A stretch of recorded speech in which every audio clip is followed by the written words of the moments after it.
News tonight, the Northern Edition. Good evening all, I'm Shishina Lowell. As always, it is so great to have you with us. Topping news, the government making a significant investment in the island's youth as the Minister of State for Grand Bahama in the Office of the Prime Minister has announced plans for the 2017 Summer Youth Employment Program. Megan Shepard reports. Minister of State for Grand Bahama, Senator the Honorable Kwesi Thompson, says that the government has allocated funds for this year's Summer Student Employment Program to assist some 500 students in gaining on-the-job experience while earning funds to go toward their education. He says that the program aims to employ students from east to west and give as many students as possible an opportunity to take part. The student program is designed that it will provide our young people here in Grand Bahama with really an opportunity for training. So we are hoping to be able to place them in areas upon which they can learn new skills and that they can be shaped and molded into certain careers that they may wish to take on once they finish school. Also, we anticipate that the program will assist these students with giving them a stipend to assist them with expenses when they go back to school as well. Students between the ages of 15 and 25 are eligible to participate. College and university students will participate in the program during the month of July, and high school students will follow in August. The program will run for 8 weeks, as there will be 2 4-week phases. The first phase we anticipate to begin on the 3rd of July and will run until the 28th of July. Second phase will begin on the 31st of July and will end on the 26th of August. Students will be placed at various establishments across the island. Coordinator Valerie Bain-Pinder is appealing to the private sector to open their doors to the summer students and allow them the opportunity to learn in various industries. I would like to encourage all of the business places in the Grand Bahama district to assist us by taking these students. And what the government is doing is that the government is helping the business places, because you normally during the summertime you have workers who take vacation, and so the students could be utilized in that way, and then the students of course get a stipends and it helps them with their school supplies. Applications have already been dispersed and the deadline for return is Friday, June 16th. Megan Shepard, ZNS Network News. The road to recovery following the devastation left behind by Hurricane Matthew has been slow for many residents on Grand Bahama. Some say their lives have virtually been at a standstill.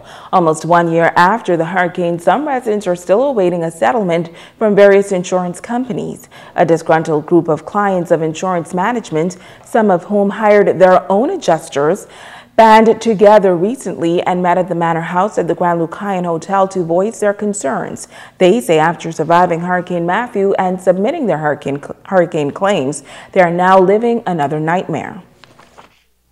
They've taken so long to pay us, and what they're offering to pay is minimal. They're minimizing my damages, and what they're doing is they hit me with a penalty saying that I am underinsured, and I have appraisals that prove that I am not underinsured.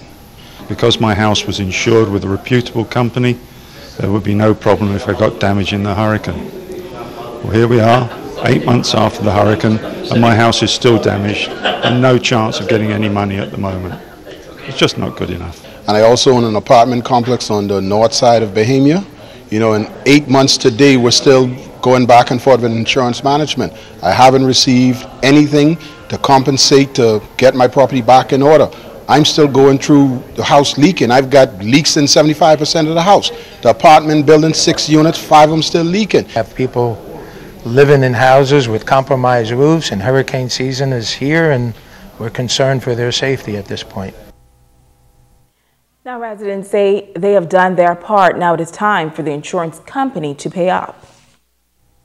Prior to the storm, I've never had a problem with insurance management. And all of a sudden, I'm now dealing with another insurance company that I never wrote a check to. When I bought my insurance, I bought it from insurance management. I do not know who is Summit. I never met the people at Summit. I bought my insurance in Freeport, so I don't know why people out of Nassau are calling me and asking me questions concerning my claim. I feel my claim is legitimate, and the adjusters that I use, this is not the first time I've used adjusters, and I will always use adjusters. My father was insured with insurance management since 1984, okay? Never missed a payment, always on time. And it's heartbreaking now that, you know, they're saying that he's underinsured. We paid you guys, and we wanted to be settled. Now, in an official response issued by Insurance Management, it states that Insurance Management is sensitive to the needs of claimants. Island-wide claim settlement processes can at times prove challenging and time-consuming to ensure reasonable and fair results for both clients and insurers. The company's response goes on to say it is not consistent with business practice to discuss valued customers' policies in the public domain. The statement also notes that Insurance Management, having served the Bahamas for 40 years, remains committed to providing a service of excellence in the best interest of customers. In other news, today is observed as World Blood Donors Day, and two groups on Grand Bahama are stepping up to urge Grand Bahamians to do their part. Deputy Laboratory Manager and Committee Member of the Blood Donors Society of Grand Bahama, Marita Strawn, says that over the years she has seen an increased demand for blood donations on the island. She adds that the society was formed to encourage residents to donate blood to the hospital's bank. If you donate 1 unit of blood, you can save 3 lives by donating either the platelets or the plasma or the whole blood. If you see the looks on people's faces when they come in, you said a doctor says you need to have some blood. You know, they're scrumping here and scrumping there. So this group, with the Blood Donor Society of Grand Bahama, has come together to form a group encouraging and begging for volunteer blood donors to help the community of Grand Bahama. Now, the Fabulous Wives Association is also partnering with the Grand Bahama Health Services to raise awareness. Co-chairman of the Grand Bahama branch, Latoya Smith, says that the association has been on Grand Bahama for some 2 years, but now in existence nationally for 8 years. We are extremely excited to be a part of this drive, and we hope that with our efforts and the efforts of the community at large, that we will do and we will proceed in doing what is needed for the community and the world at large. In other news, health officials say that cancer is one of the leading causes of death in this country, as the dreaded disease has touched many lives. For years, an organization that has been at the forefront of the fight against cancer is getting some much-needed support. The Bahamas' newest mobile network company announcing its partnership with the Grand Bahama Hope Society. A live media representative, that is, Talia Wildgoose, shares why it was important to sponsor this nonprofit organization that seeks to assist persons struggling with cancer. Alive has committed financial support as an executive sponsor of the Society's Ball, which will take place in October under the theme, Keep Hope Alive, Life is Beautiful. This partnership will transcend the boundaries of those living with cancer and those who know people affected directly with cancer. Not only will the Hope Society benefit from this partnership, but we are certain that public awareness will also increase. Organizer of the Hope Ball, Pam Ferguson, along with cancer survivor Dulcie Darling, welcomed the much-needed sponsorship, which they say will go a long way in fighting cancer on the island of Grand Bahama. It's truly an honor. Excitement, and I know it is real because we sent a letter to them within 1 day. It was a positive response, and we were glad to be on board. We were happy to be sponsoring your ball, and today we're here letting the public know that our ball this year is in the name of the Alive.